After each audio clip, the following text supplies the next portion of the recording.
Hello friends, आपका स्वागत है मेरे चैनल भक्ति की शक्ति में। आज मैं आपके लिए शिव चर्चा की कहानी लेकर आई हूँ। अगर आपको ये कहानी पसंद आए तो कमेंट बॉक्स में शंकर भगवान की जय अवश्य लिखें। और यदि आप मेरे चैनल पर नए हैं और अभी तक आपने मेरे चैनल को सब्सक्राइब नहीं किया है तो प्लीज़ सब्सक्राइब कर लें और बेल आइकन पर प्रेस कर दें ताकि मेरे नए आने वाली वीडियो की नोटिफिकेशन आपको मिलती रहे। किसी गांव में एक बूढ़ी माँ रहती थी। वो बिल्कुल अकेली थी, उनका कोई नहीं था। वह बूढ़ी माँ बहुत ही कंजूस थी। उनकी कंजूसी के चर्चे दूर दूर तक थे, परंतु उनमें एक अच्छाई थी। वह भगवान शिव की भक्त थी और हर समय शिव नाम का जाप किया करती थी। वह हर समय ओम नमः शिवाय का जाप करती रहती थी, लेकिन वह धर्म के नाम पर कोई कार्य नहीं करती थी। वह इतनी कंजूस थी कि उनके दरवाजे पर कोई भी आए, चाहे साधु संत हो या भिखारी हो या भूखे प्यासे लोग, वो किसी को भी कुछ नहीं देती थी। वह बिल्कुल भी दान पुण्य नहीं करती थी। गांव वाले बूढ़ी माँ से कहते थे कि अम्मा, तुम धन का क्या करोगी? तुम्हारे आगे पीछे भी कोई नहीं है, फिर भी तुम किसी को कुछ नहीं देती हो। तुम इतनी कंजूसी क्यों करती हो? तुम कभी दान पुण्य नहीं करती हो? तुम्हें मरने के बाद नरक मिलेगा।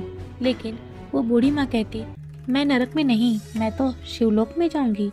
मैं भगवान शिव का हमेशा नाम जपती हूँ। उस बूढ़ी माँ के कंजूसी के चर्चे सिर्फ गांव में ही नहीं बल्कि देवलोक में भी फैली हुई थी। शिवलोक में भी बूढ़ी माँ की चर्चा होती थी। तो भगवान शिव सोचते हैं कि ऐसा कैसे हो सकता है? ये बूढ़ी मेरी सच्ची भक्त है, ये इतनी कंजूस कैसे हो सकती है? एक बार भगवान शिव ने सोचा क्यों ना देखा जाए ये बूढ़ी माँ कितनी कंजूस है। फिर भगवान शिव एक साधु का रूप धारण कर उस बूढ़ी माँ के घर गए। उन्होंने बूढ़ी माँ से भिक्षा मांगी तो बूढ़ी माँ ने अंदर से कहा कि अभी मुझे काम है, थोड़ी देर में आना। भगवान शिव वहाँ से चले गए। थोड़ी देर बाद फिर भगवान जी आए तो बूढ़ी माँ ने फिर बहाना बना दिया और बोली शाम में आना। भगवान शिव फिर चले गए। शाम के समय भगवान शिव फिर से आए तो बूढ़ी माँ ने कहा, मैंने तो खा पी लिया है, अब देने के लिए कुछ भी नहीं है। भगवान शिव चले गए। भगवान शिव अगली सुबह फिर आ गए तो बूढ़ी माँ को गुस्सा आ गया और उन्होंने कहा, तुम फिर से आ गए, तुम्हें समझ में नहीं आता कि मैं बार बार तुम्हें लौटा रही हूँ, तो मैं तुम्हें कुछ नहीं देना चाहती हूँ। मेरे पास तुम्हें देने के लिए कुछ भी नहीं है, जाओ, चले जाओ यहाँ से। भगवान शिव मुस्कुराते हैं और सोचने लगे, सच में ये बुढ़िया तो बहुत ही कंजूस है। फिर भगवान वहाँ से लौट गए। धीरे धीरे समय बीतता है और बूढ़ी माँ की मृत्यु का समय निकट आ जाता है। वह भगवान शिव का नाम जपती रहती है। फिर उसकी मृत्यु हो जाती है तो यम के दूत उसे लेने आते हैं। तो बूढ़ी माँ उनसे कहती है, मैं तुम्हारे साथ नहीं जाऊंगी, मैं तो शिवलोक में जाऊंगी, मुझे शिव दूत लेने आएंगे। मैंने हमेशा शिव के नाम का जाप किया है, लेकिन यमदूत उसकी एक नहीं सुनते और उसे खींचकर यमलोक ले जाते हैं। रास्ते में बूढ़ी माँ कहती है, तुम लोगों को मुझे नर्क में ही ले जाना है तो ठीक है, लेकिन एक बार मुझे शिवलोक ले चलो, मुझे भगवान शिव के दर्शन करने हैं। बूढ़ी माँ के बार बार आग्रह करने पर यमदूत बूढ़ी माँ को शिवलोक ले जाते हैं। बूढ़ी माँ शिवलोक जाकर भगवान शिव से कहती है, हे भगवान, मैंने तो हमेशा आपके नाम का जाप किया है, फिर भी ये लोग मुझे नरक में ले जा रहे हैं। भगवान शिव बोले, हाँ, तुम्हें नरक में ही जाना पड़ेगा।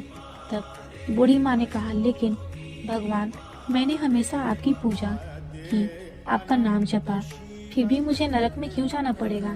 तब भगवान शिव बोले, तुमने हमेशा मेरा नाम जपा है, लेकिन तुमने कभी कोई धर्म का काम नहीं किया है, ना ही किसी को दान दिया है, ना ही किसी भूखे को खाना दिया है।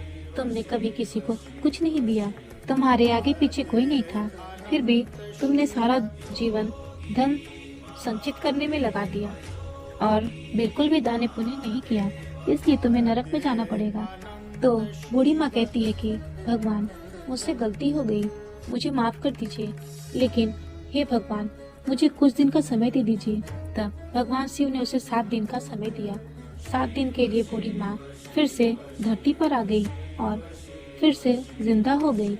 यह सब बूढ़ी माँ के शिव नाम का जाप करने का ही फल था कि वह मरकर 7 दिन के लिए फिर से जिंदा हो गई। अब बूढ़ी माँ बहुत दान पुण्य करने लगी, सबको बुला बुलाकर खाना खिलाने लगी। वह खाना बनाकर मंदिरों में भिजवाने लगी, भूखे प्यासे लोगों को खाना खिलाती और दान देती। और वह बूढ़ी माँ शिव चर्चा भी करवाने लगी और उसने भंडारे भी करवाए। उसने इन 7 दिनों में बहुत कुछ दान पुण्य किया, अपना सब कुछ दान कर दिया। और फिर 7वें दिन उस बूढ़ी माँ की मृत्यु हो गई।